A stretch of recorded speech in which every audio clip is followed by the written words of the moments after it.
And as he grew, he'd say, I'm gonna be like you, Dad. You know I'm gonna be like you. And the cat's in the cradle and the silver spoon. What's going on, guys? It's the Boss Man here, and this is the JJ Boys Real Estate Series. This is our, third one? I think this is episode number 3 already. It's going by quick. Yeah, man, we are rocking these out. Our last episode, we kind of hit, we wanted to prepare you guys for the mindset. Now we're going to get into, how to do the deals. How to find the deal. Yeah, now, the nuts and bolts. Now, of I real originally estate. said when we did the overall test run summary, this is everything, really. When I talk to people, like when we went to that seminar and we were talking to people, their hardest issue with getting into real estate was finding deals. This is the hardest part for most people, and this is basically everything. Because once you find the deals, money will come. You will figure out how to get the money if you can find the deals. Once you find the deals, and a lot of people know they have deals, but I'm glad we went over the mindset last one. Yeah, we went over because hopefully now when you find the deal, you're going to actually act on it. Yeah, and we'll probably dip back into the mindset here and there just to bring up the key points from that again, because a lot of it applies with the finding of the deals. Because if you're not motivated, you're not confident, once you find the deals, guess what? You'll never know that you have a deal. You're never going to know. You're never going to act. You're never going to get that check to put in Hip National Bank. Yeah, and the best part with deals is you need to put in effort to finding them. If you don't put in effort, you're not very confident and stuff, and you just find the easy ones. The easy ones equals low dollar amounts. This would be one to put in your notes. Easy to find deals equals low dollar to negative dollar. Very low dollars. You're probably going to get yourself into some trouble. Yeah, you're going to get I'm negative. I might lose some money. Yeah, you'll probably end up getting yourself into a little pickle, especially because what if one thing goes wrong with that? You're negative, just like that. Yeah. But those harder to find deals equals big positive dollar. That's one for your notes right there. Easy deals, negative dollar. Hard deals, big positive dollar. Yeah. I mean, there are, we might as well jump into some of the techniques. Some of them are pretty simple, with just the regular marketing. Like for instance, if you guys want to get into this, everybody needs some cards, so, a card, kind of gives you that credibility. Your business cards? Yeah. You want some business cards. You got a business card? But listen, the business card, everything we do is marketing, Listen, this is probably early to bed, early to rise. Get your butt right up here. and advertise. I don't know how well you can see it. I don't know if we can get Matt to do something real special, put it up. But so this is my business card. So would this get your attention?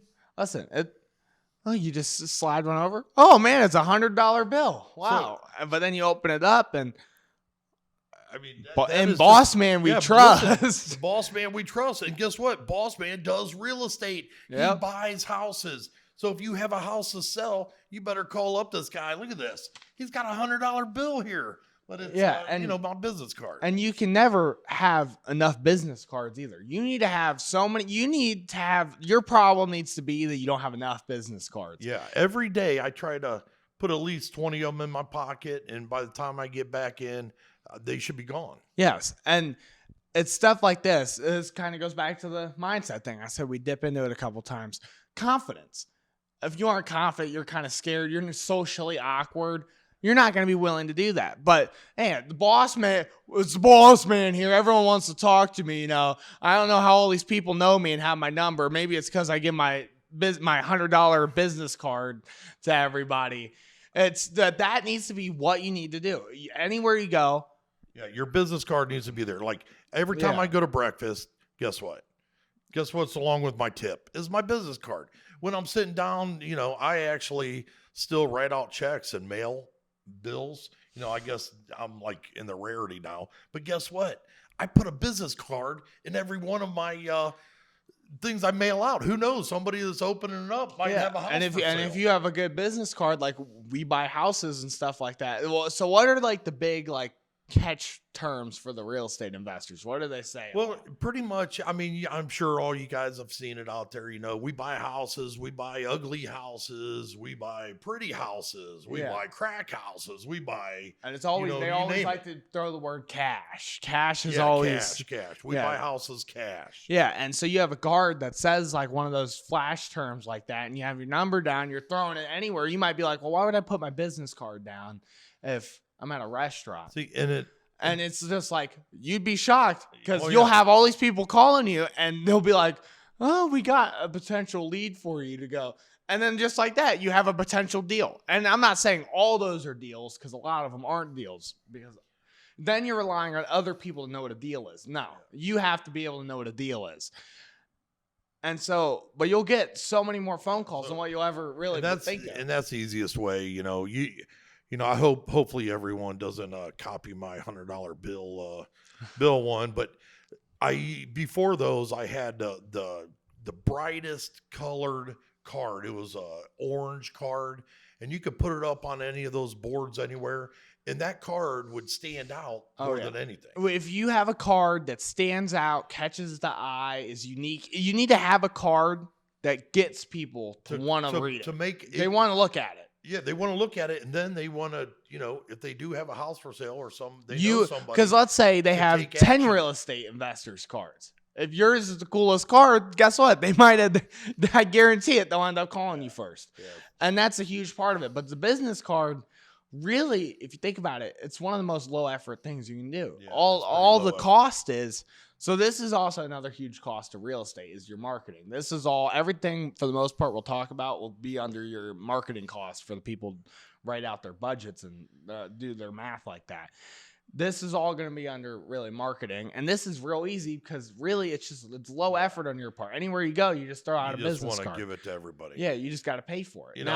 One thing about my cards, they are catchy. And I got some buddies out there. You know who you are, a couple biker buddies. They love to come up to, hey, Bossman, you got a couple cards? Yeah, you got to watch out giving those cards to everybody. You may, go to, the one guy likes to go to a club and kind of pass them out a little bit. And I found that out the hard way because my number's on the card. And maybe that story's, again, a little off topic. Yeah, a little off topic. But that's that's an easier way. And now I want to get into the maybe more labor. I don't want to say labor intensive, but you got to put in some effort maybe. Or maybe, no, we could stick with the more passive ones. So what about signs? Signs, everybody needs a sign. Yeah. We buy houses. You'll see them everywhere. So when we say signs, what kind of signs are we talking about? There's all kinds of different signs. I've tried them all. I've had the kind you put in the ground. I've bought benches. One of the best things I've used is magnetic signs. What do you mean? Like on a car? You can put them on your car. I had the Volkswagen Bug, and it was canary yellow, and it was wrapped up. I mean, we buy houses. I buy houses, and I would let a lot of people drive this car around everywhere, and you wouldn't believe how many leads we got off of that car. And it's just another marketing cost, really. And it's for the taxes people, wouldn't technically that car then be able to be write-off? That car is 100% write-off. A lot of my sales guys would take that car everywhere. If my construction guys needed to go anywhere, that car was like, if you needed to drive it, if you needed a car, jump in it and go. Yeah, and it's great. That's just another strategy. Is these signs everywhere? You see the Century 21. What are some of the other companies out there?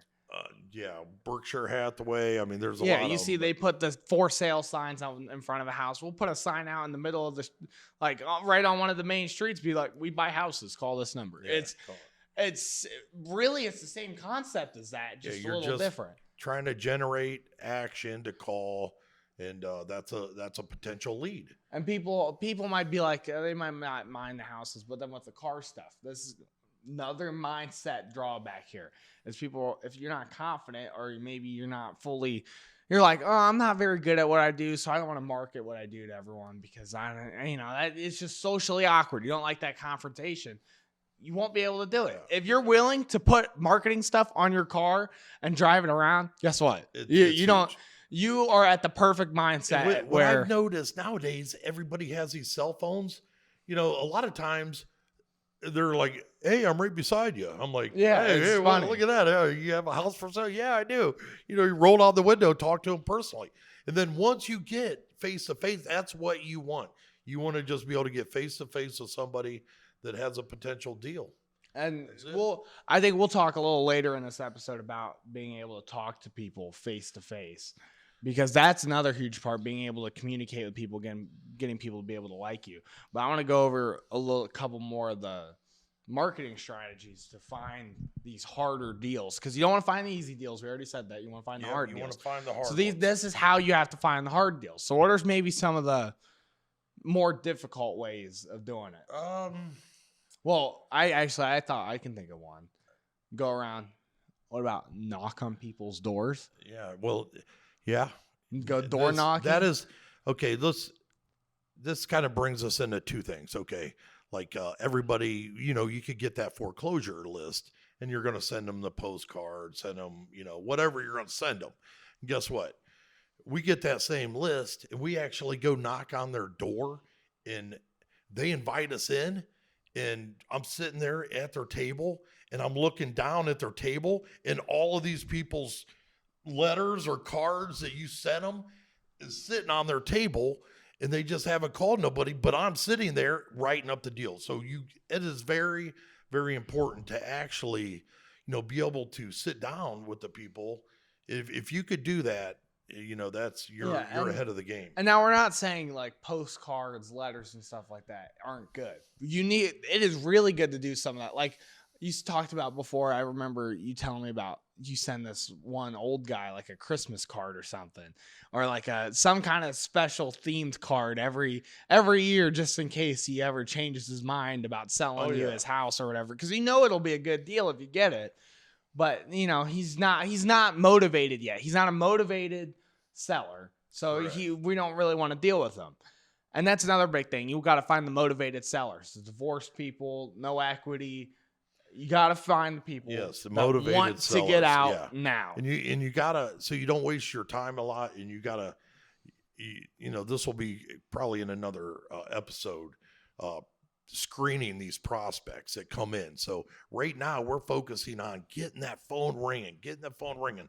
Let's start a list of potential houses that we can potential buy. deals.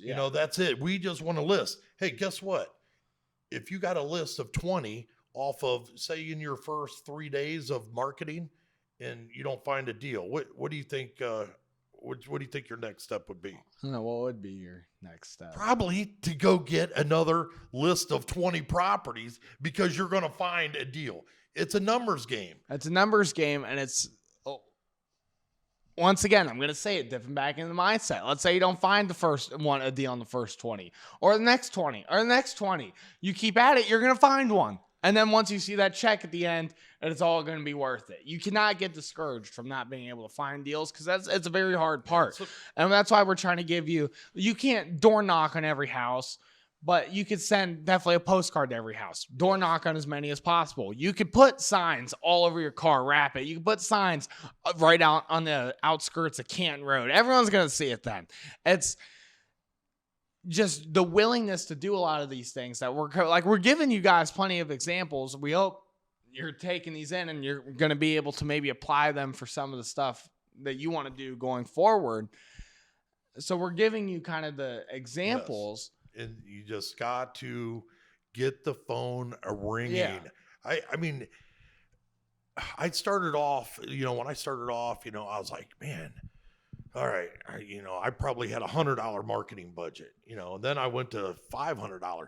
At one time, I was spending $20,000 a month on marketing. Yeah, and I was doing radio. You ever see those digital trucks that drive around? I had digital trucks. I had benches. I had, the Volkswagen Bug. I was every way possible. Everyone knew that, Jeremy was buying houses. How about let's try and take this step by step. So let's say now you got the phone ringing a lot, and you got a lot of people that think that they are like, I want to sell you this stuff. Now you got to be able to find and identify which ones are deals and which ones are not deals. But it all kind of starts with the conversation. You have to be able to talk to people. You have to be able to communicate. And that I think, honestly, from what I've seen with you, is that's probably your best trait. I don't know how you do or are able to do it. Everyone likes talking to you. Everyone likes communicating with you. You're friendly, but you're friendly in a different way. Everyone is just like, you're easy to talk to in that way. And that is a very good trait to have, but there are skills about it. So like, I kind of want to go over some of those. Like, let's say you're meeting up with someone that said, I want to move. Let me sell you my house. Yeah. Like, I would just, you always just want to try to have a conversation with them. And like in our very first episode, remember when I talked about win-win deals? So usually it's, if you know that they are not motivated, they have a nice house, they just want to move into the bigger house and sell this house, it's, you don't want to waste your time, but if somebody comes up to you, from a lead and says, oh yeah, my wife just left me. I'm sitting here now. She took her, whatever. And my income's in half. I'm 4 payments behind. Ding, ding, ding, ding. Yeah. Okay. Now we're talking. Okay. Now we got a motivated buyer, So a motivated seller, and we're a motivated buyer. So yeah, but thing is, you need to be able to identify it, and you need to be able to talk to the people. You just got to start having to learn it. Yeah, you got to be able to have conversations with these guys, and that's one of the most important parts. You have to make them feel. You don't want to make them feel more pressured than what they already are. Yeah, because then they're not going to sell you their house. And something else is you want to have them. Listen, why does God give you two ears and one mouth? Yeah. He does that. So listen more than you speak. Yeah. You want the person on the other end to just keep talking. Keep talking. You let's say you don't agree with them, or let's say you don't care about a story. I mean, just have them keep talking. Just agree with them. Just agree with them. Keep talking. Be like, oh man, that sucks. What else? Just keep him talking. If he just keeps talking and talking, he'll build more trust in you. Correct. And he won't feel pressured. And then you'll really be able to identify how motivated he is and how good of a deal it actually is. And that's really important right there. Yeah. I mean, and another way, like if they come out and say, well, I tried to list it with the realtor, but there's no realtors that really want to list it. And right there, ding, ding, ding. Listen, realtors love to list anything, yeah, especially they like to list it high. Yeah. And this guy, he ends up telling me, hey, I really should probably file bankruptcy. I got all kinds of liens on this place. It's worth $200,000, and with all the liens and stuff on it, it's now worth, I owe $230 on it. You know, and then that's right there. I mean, most people, it would go off in their head, man, there's no deal here. But I love those kind of deals. I think it's because then I go into that mode to where I'm getting creative and I could get stuff discounted. We haven't talked about that, but I think we'll get into that here in a second, because I think those are also deals. Yeah. So I think the one thing I want to kind of talk about before we maybe go towards something like that is there's certain phrases that, let's say you're trying to buy this guy's house or whatever, he wants to sell it to you. You got him through a lead. There's certain phrases he's saying. When you get him talking, he's talking. There's certain phrases he's going to say that's key. Like, we could have a deal. No equity. We kind of like what that sounded like there. And you were kind of getting into how, especially if there's negative equity with a lot of liens, you were kind of going to get into how you're able to make a deal out of that. But then there's other phrases, as in like, there's a divorce, income's halved. I'm behind on 4 payments. Oh, wait. What'd you say? There, ding, ding, ding. Yeah. When did you buy your house? Oh, did you buy it when interest rates were 2%? Oh, you have a 2%. 2% interest rate. Listen, that anyone brings me a 2% interest rate, and say they're 2 years behind on payments, 1 year behind on payments. It's a no-brainer. So there's certain We're going to phrases, catch them up on payments. There's certain phrases like that, of course, through experience, the more you guys will end up learning. But there's phrases like that you have to know, because once you get in that conversation, you hear those. Ding, ding, ding, you found your deal right there. That's the hardest part of it right there. And we just kind of explained it to you guys in a real simple way. We're kind of getting off track a little bit on just how you find them, because we started getting into we got how you get how you kind of go through the deal. Yeah, well, we talked about like the marketing aspect, and I just kind of wanted to get more into there's still, once you get the leads coming in, how to kind of, but there's still a bunch of more ways. Vacant houses in good areas are huge.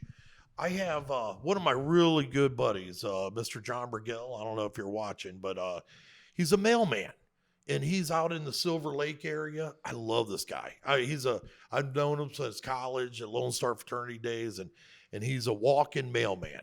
So he's walking these really, really good areas, and I'm like, hey, John, man, hey, let me know when you see a vacant house or whatever. And he does. He shoots me over these leads, left and right. I mean, nice vacant houses in good areas, they're always really good potential leads. So you always want to keep your eye out for vacant houses. I think you talked about too, I don't know if we talked about it on the podcast or we talked about it separately just on our own. Talked about the garbage men. Oh yeah, the garbage people. Yes. I love my garbage guys, man, because they're going around, and it seems like all of them that I deal with, they're pretty motivated for money too. And, they're going around all these houses, and I let them know, hey, you bring me back, you got to be pretty specific on what you're looking for, or else you'll get 20, 50 a day. But I usually give them about $20 to $50 per lead, but it's got to be a good lead. A vacant house, they got to give me the address. There's all kinds of stuff on there. And, they just bring the lead back to me. It doesn't mean that I'll buy it, but it means that it's a good lead. It's a potential deal. Yes. And then once you have those leads, then guess what? We get into what we just talked about is you figure out who owns it. You have that conversation, get them talking, and then you figure out if you hear those phrases, ding, ding, ding, we got a deal. And you got it through a lead, through a trash guy or a post guy, or you got it because they called up the sign on your bug.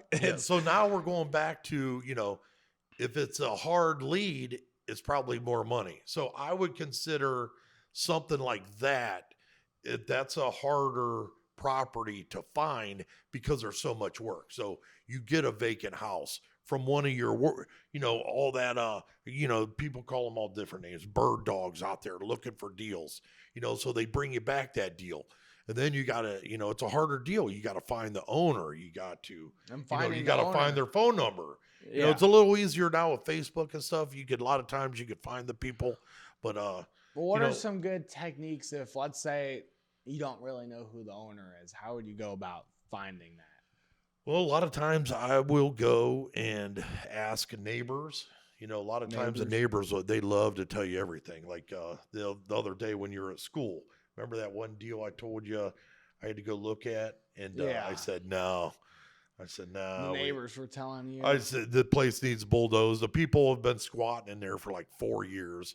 The lady that owned the house moved out of state, and these people just, oh my, this place was a mess. It probably needed $20,000 just on the outside cleanup. So, I passed on that one. But so then a little bit of that is kind of, what if you get into? But the neighbor loved to tell me all about it. I would probably still be there now if I would have let him. Man, he was telling me all the times the cops been over there. Yeah, so the neighbors, you can learn a lot from neighbors. And I think another huge aspect is we talk about, find the hard deals. We kind of talked about the ways you get leads, how you communicate with the owners who want to sell. But you might look at a house that, this needs bulldoze, or it's got all this work outside. But then we walk into a different house and it's real like jungle backyard or something like that. Terrible smell. And you're just like, this is a deal. What are the best ways of differentiating the bad deals from those good deals like that? All right, I love to tell this story, but when when you go into a house and, say they call you up and I walk in and it's all you smell is cat pee, cat urine. What would you think? I'm trying to get out of this house as quick as possible. I mean, yeah, some of them are really bad. I was in actually, we just got this one under contract. Yeah, over and she in, told me Elliott. she told me she had 16 cats in there. Guess And, what? Listen, I believe it. Listen, those cats, they didn't have a litter box. Their litter box was their house right there. I mean, I'm trying to get him to go around looking, and he's like trying to hold his breath. I'm like, son, just inhale that. Inhale it deep, because that, when you smell that, that is money. You're smelling, I smell money. I love cat pee. Yeah, another funny story with that house is like we're trying to figure out how to get in there because the lockbox combo they gave us wasn't working, so we had to like climb in through the window that was open. Right. I get in there, I'm like, whoa! it was oh my god! It was like I couldn't believe it. That was a bad. That was bad. I knew as soon as that one was really bad. I mean, that one you almost probably need a mask in that one, but. A lot of the times these homeowners, they're like, man, my house has been listed. I don't, and they didn't really go through the big rehab or nothing. They're still living there. But as soon as you walk in, you smell it. And that is the reason they're not getting offers and all these other houses are selling. So in those situations, they always end up calling you back. Every time you smell cat pee, get ready because it's a potential deal. Yeah. So it's just, I know I kind of asked for techniques and we kind of got away with it because really, I don't really think the more I think about it, there is a technique of differentiating the bad deals from the good deals. Even though they might look real rough, a lot of yard work, bad smell, they might look similar, but one's usually going to be a bad, one's usually going to be a good. And it's just very situational. And there's a lot of things you just need to look out for. The only bad deal out there is unmotivated sellers. I mean, that's it. I mean, if they don't have a problem for us to fix. Well, you just talked about the bulldozing house. That's a bad deal. Well, yeah, you're dealing with squatters in there that's been in there for forever and an owner that lives out of state. Listen, that could be a good deal. Remember the one we did in North Hill? Yeah. It could be a good deal, but like it's just that it crosses a line of maybe it's a little too difficult, a little too much time you'll have to put into it for a deal that might not be incredibly worth it in the end compared to, I'll say, the house in Barberton. That smell was really bad. Oh. And then the backyard looked like we were entering Jurassic Park. Yes, the yard, even the front yard. Oh, yeah. I mean, just by pulling all those huge bushes out of there. Yeah, but then, huge you do some yard work, we get... What's the? But that deal there, okay, we're on leads, but that one there, a gentleman ended up passing away in the house, and they did a safety check on him, and that's how we ended up getting it. So it was in the summertime. Yeah. So, and it's just but the smell was bad. It looked real bad on the outside. People aren't going to want to deal with that, and you need to be able to look at that, and be like, it's going to be hard, but. Yeah. It's a good check at the end. Yeah. You can usually get those ones pretty cheap. Yeah. So what else do you want to? We hit on the direct mail stuff. I'm not a big direct mail guy. I love it every time I do go into somebody's house and I see everyone else's direct mail sitting on their countertop. I love that. I'm like, all right, I'm the one sitting here. Because I went and knocked the door. And here's another thing. Okay, a lot of these, we didn't even hit the foreclosures or the sheriff sales. Some of these sheriff sale ones, they just, something happened in their life, where they just fell behind on payments and they just felt like they're trapped.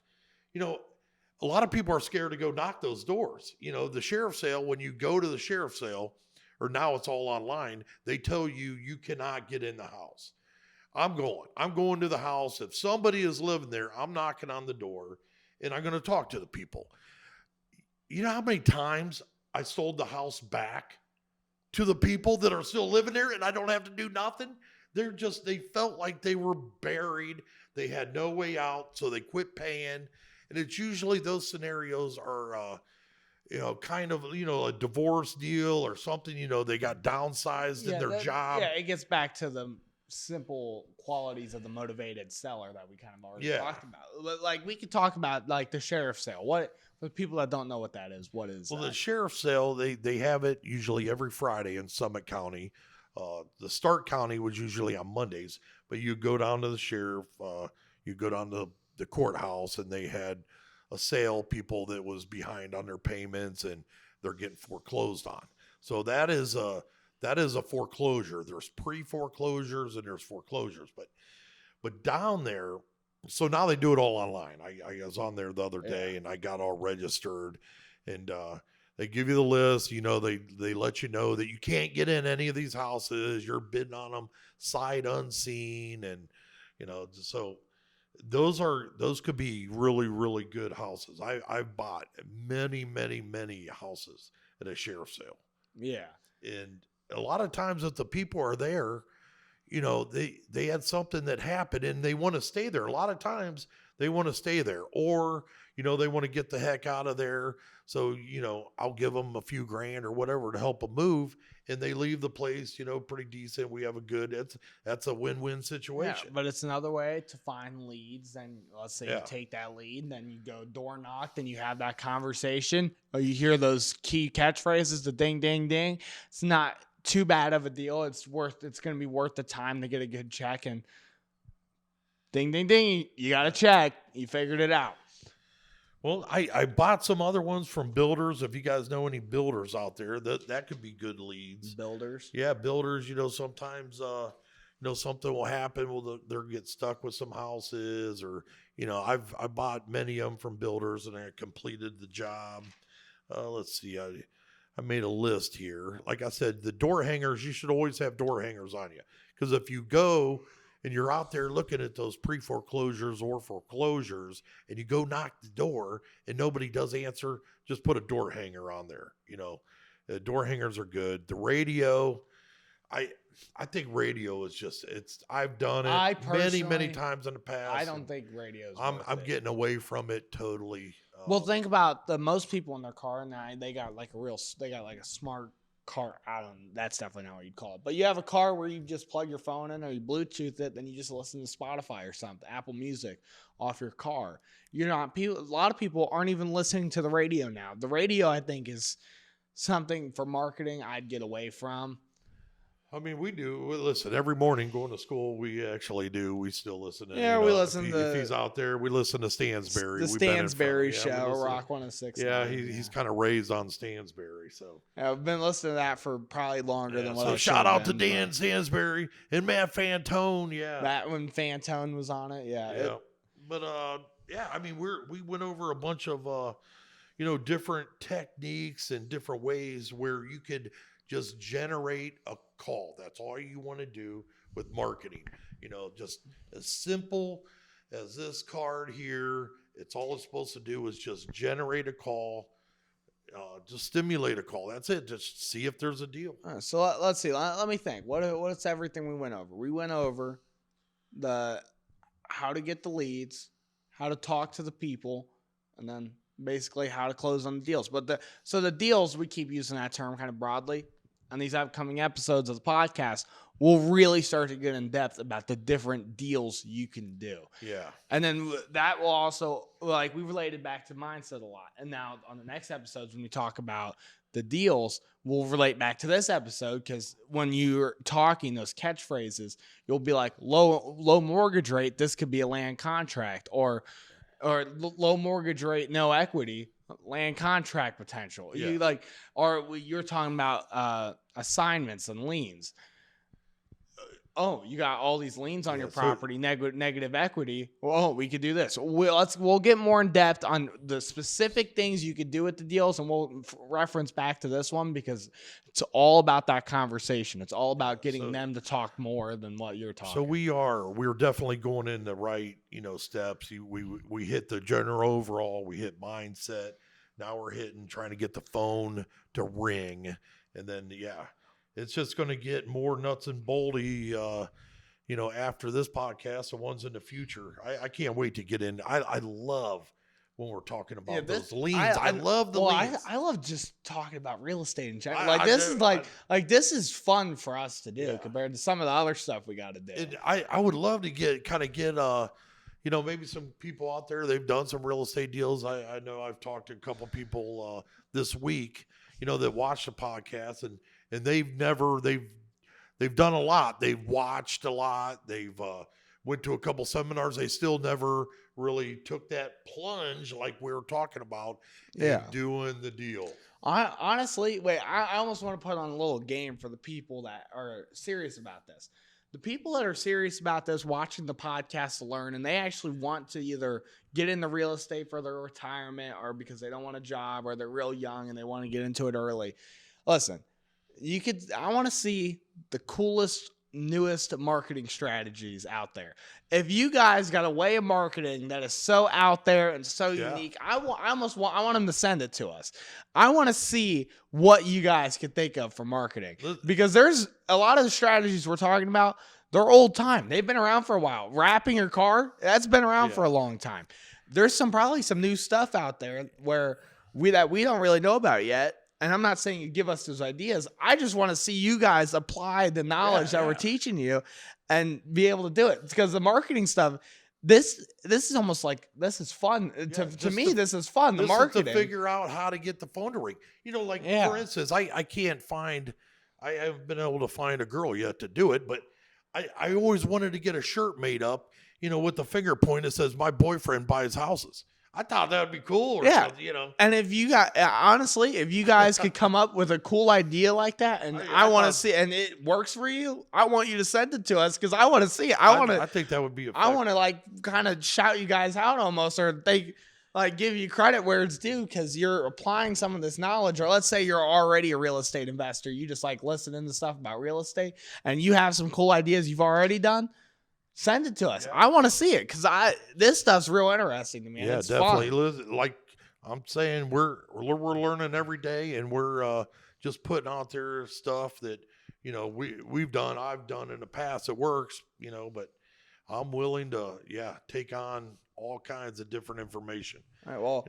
Well, we're pounding these podcasts out right now in our life. We're about to do a quarter auction. Yeah, we got the eclipse coming up. That's why we got these. We got the Eclipse glasses there. Check them out. So October 8th. You can't see nothing with these on. I'm going to be honest. You can't see anything. You can look at the sun, though. But listen, guys, we're having a totally free Eclipse tailgate party here at Kim Tam Park. So come on out. You can check it out. We're actually going to be selling these glasses, so you don't need to buy them. We got a solar eclipse thing coming up. We got a quarter auction coming. We got so much stuff coming up, and it's fun because we get breaks doing this stuff, and we're teaching you guys. Oh, one cool thing with the solar eclipse, I don't know how many of you out there, are into crystals, but this kind of gave me I had a lot of people saying, are you guys having that adult Easter egg hunt?